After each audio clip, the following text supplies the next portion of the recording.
જય દ્વારકાધીશ વિદ્યાર્થી મિત્રો, આ વિડીયોની અંદર આપણે ધોરણ 10 ગાલા એસાઇનમેન્ટ 2026 માર્ચ માટેના અગત્યના પ્રશ્નપત્ર એમાં વિજ્ઞાન અને ટેકનોલોજીના પ્રશ્નપત્ર નંબર 4 ના જવાબો ઉપર ચર્ચા કરવાના છીએ.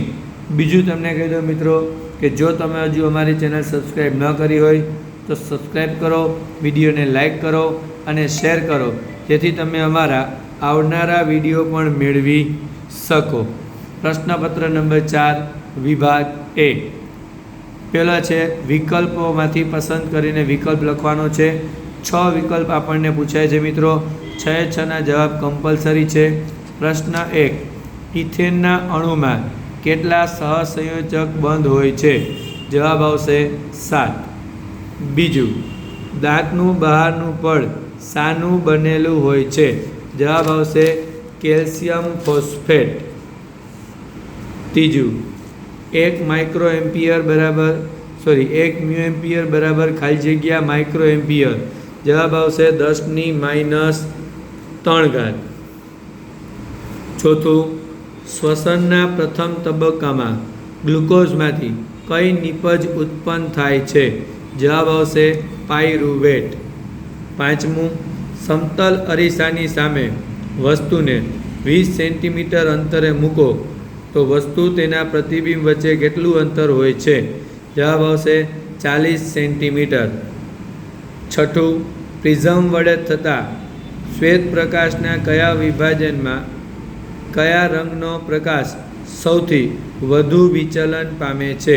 જવાબ આવશે જાંબલી. હવે આવે છે મિત્રો ખાલી જગ્યા. 7મી ખાલી જગ્યા, ડિટર્જન્ટમાં હાઇડ્રોકાર્બન સાથે ખાલી જગ્યા ક્રિયાશીલ સમૂહ જોડાયેલો હોય છે. જવાબ આવશે -SO3Na એટલે કે સોના. 8મું, એક વિદ્યુત બલ્બનું રેટિંગ 220 વોલ્ટેજ અને 100 વોલ્ટ છે. જ્યારે તેને 110 વોલ્ટ ઉપર વાપરવામાં આવે ત્યારે વપરાતો પાવર કેટલો થશે? 25 વોટ થાય છે. 9મું, મનુષ્યમાં ઉરોદર પટલ શ્વસન ખાલી જગ્યા સાથે સંકળાયેલ તંત્રનો ભાગ છે. જવાબ આવશે શ્વસન. 10, સ્ત્રીના લિંગી રંગસૂત્રનું બંધારણ ખાલી જગ્યા છે. જવાબ આવશે XX. 11, કાચનો નિરપેક્ષ વક્રીભવનાંક ખાલી જગ્યા છે. જવાબ આવશે 1.5. 12, એલ્યુમિનિયમ ઓક્સાઇડ ખાલી જગ્યા પ્રકારનો ઓક્સાઇડ છે. જવાબ આવશે ઉભયગુણી ઓક્સાઇડ. ઓકે મિત્રો, આ હતી ખાલી જગ્યા. હવે આપણે ચર્ચા કરીએ છીએ ખરા ખોટા ઉપર. 13મો છે આયનીય સંયોજનો નીચા ગલનબિંદુ ધરાવે છે. આ વિધાન કેવું છે મિત્રો? ખોટું.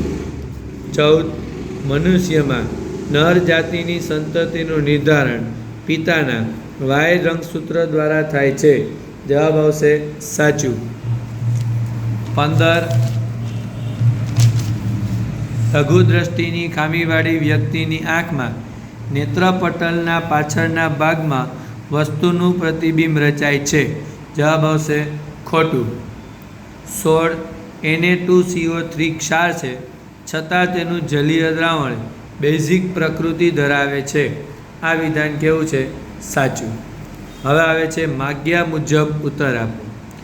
17મો પ્રશ્ન છે વનસ્પતિમાં ઉત્પન્ન થતા વૃદ્ધિ અવરોધક અંતઃસ્ત્રાવનું નામ જણાવો. તો વનસ્પતિમાં ઉત્પન્ન થતા વૃદ્ધિ અવરોધક અંતઃસ્ત્રાવનું નામ છે એબ્સિસિક એસિડ. 18, મનુષ્યમાં કાનની બૂટ વિશે 2 અભિવ્યક્તિ જોડાયેલી બૂટ અને મુક્ત બૂટ પૈકી કઈ પ્રભાવી અને પ્રચ્છન્ન છે? તો મનુષ્યમાં કાનની બૂટ વિશેની 2 અભિવ્યક્તિ જોડાયેલી બૂટ અને મુક્ત બૂટ પૈકી મુક્ત બૂટ એ પ્રભાવી લક્ષણ છે અને જોડાયેલી બૂટ એ પ્રચ્છન્ન લક્ષણ છે.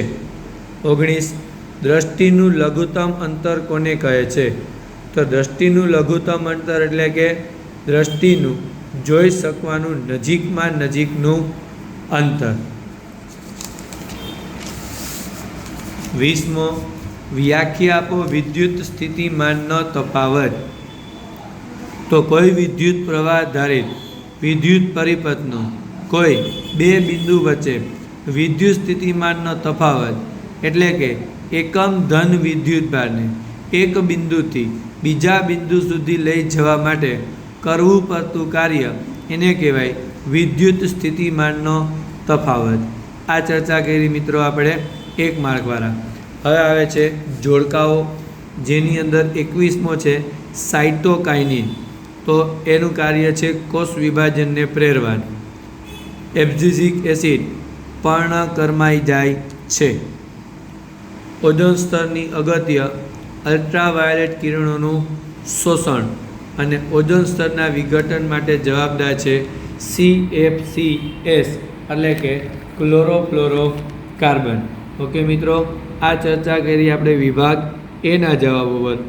જો તમને જવાબ B, C અને D વિભાગોના જોઈતા હોય તો તમે અમને વોટ્સઅપ નંબર 8160343439 ઉપર હાઈ કરીને મેસેજ કરો, એટલે અમે તમને એના જવાબોની PDF વોટ્સઅપની અંદર આપશું. જેના માટે મિત્રો અમે 51 રૂપિયા ચાર્જ રાખેલો છે. બરાબર છે. બીજું તમને કહી દઉં કે જો તમે હજી અમારી ચેનલ સબસ્ક્રાઈબ ન કરી હોય તો સબસ્ક્રાઈબ કરો, વિડીયોને લાઈક કરો અને શેર કરો, જેથી તમે અમારા આવનારા વિડીયો પણ મેળવી શકો. જય દ્વારકાધીશ.